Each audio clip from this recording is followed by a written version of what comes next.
Welcome to Banjo Quest. Today we are looking at the entirety of Backstep Cindy as played by Tommy Jarrell in the key of D from his album Come and Go With Me. I've painstakingly gone back and tabbed out his exact playing. That tab is available at patreon.com. Go check it out and join us.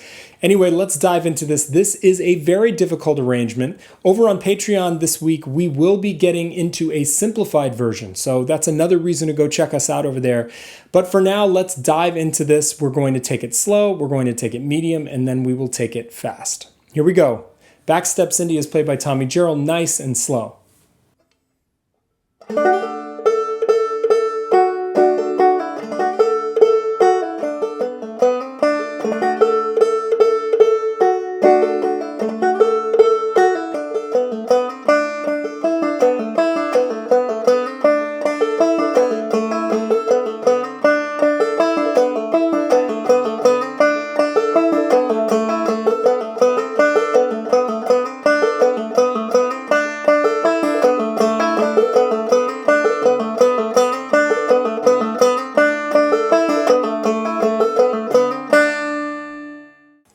Okay, here we go. We're going to ramp up the speed a little bit, moderate tempo.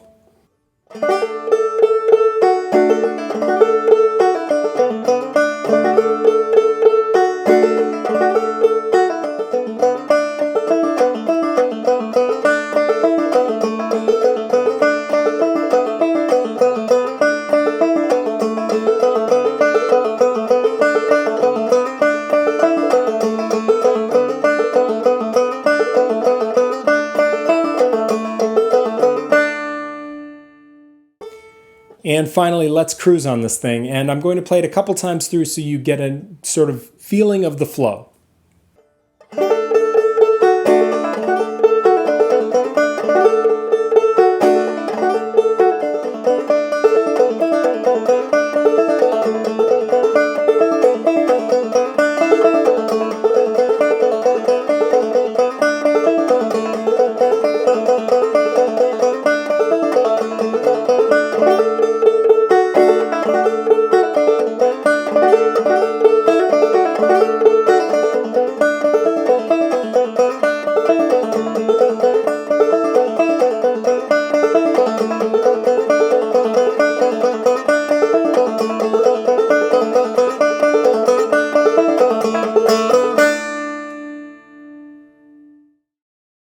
One thing you're going to notice right off the bat is that Tommy is not playing it as square as I am in his recording. He's really mixing and matching, so he's spending time on the A part, spending time on the B part, going back to the A part, playing through the B part, sometimes going to the C. Rarely he's going to the C part of the tune. It is a three-part tune, so he's kind of playing it loosely like that, and that helps contribute to sort of the more organic, wild and free feeling that you get when you're listening to Tommy's playing.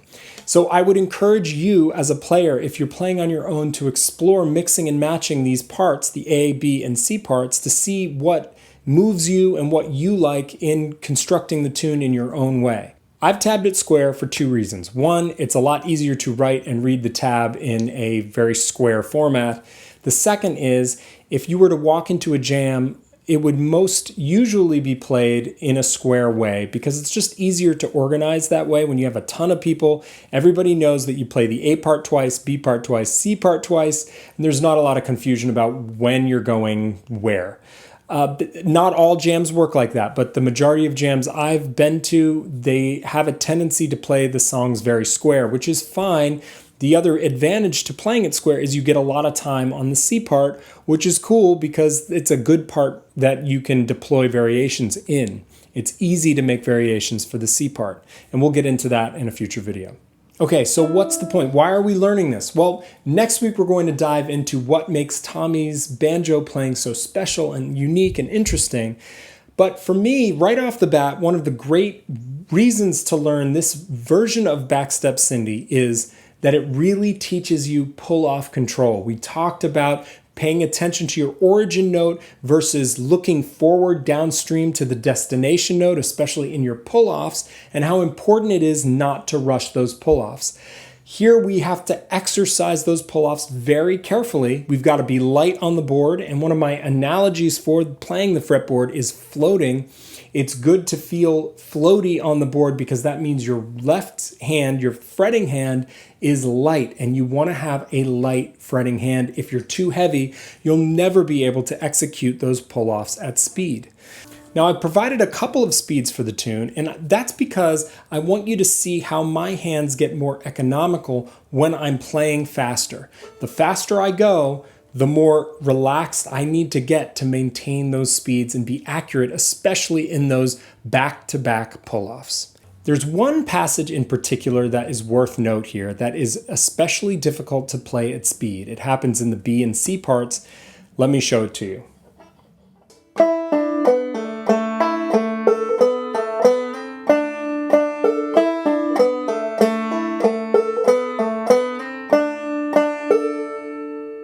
And the reason this is so difficult and so worth spending time on getting really crisp is because you have to contend with doing a pull-off on that third string and then getting right over to do your alternate pull-off on the first string.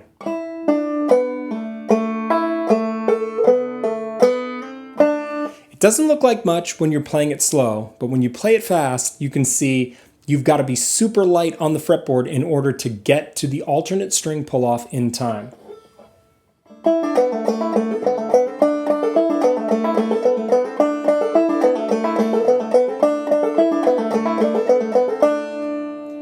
So take that really slow, get it right, and loop it.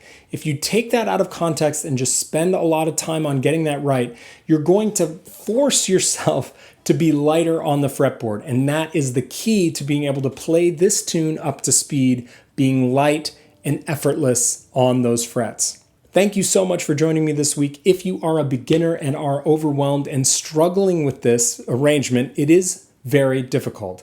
I will be doing a stripped down beginner's version of Backstep Cindy. It's going to have all the same melody notes, so you'll be able to play along with Tommy's recording, but it'll be geared towards people who are just beginning on the instrument. That tablature will be available for patrons over at Patreon, and I will be doing a video on it this week, especially for patrons. Then we are going to take a deep dive into Tommy Jarrell's playing. We're going to look at several other versions of Tommy playing this tune and some other folks playing it as well. And we're going to start to build variations for Backstep Cindy, and then we're going to learn how to make this tune our own and put our own stamp on it while keeping Tommy's historical playing in mind and learning from his expert, beautiful linear style. All right, I will see you next week on Banjo Quest. Have a good one.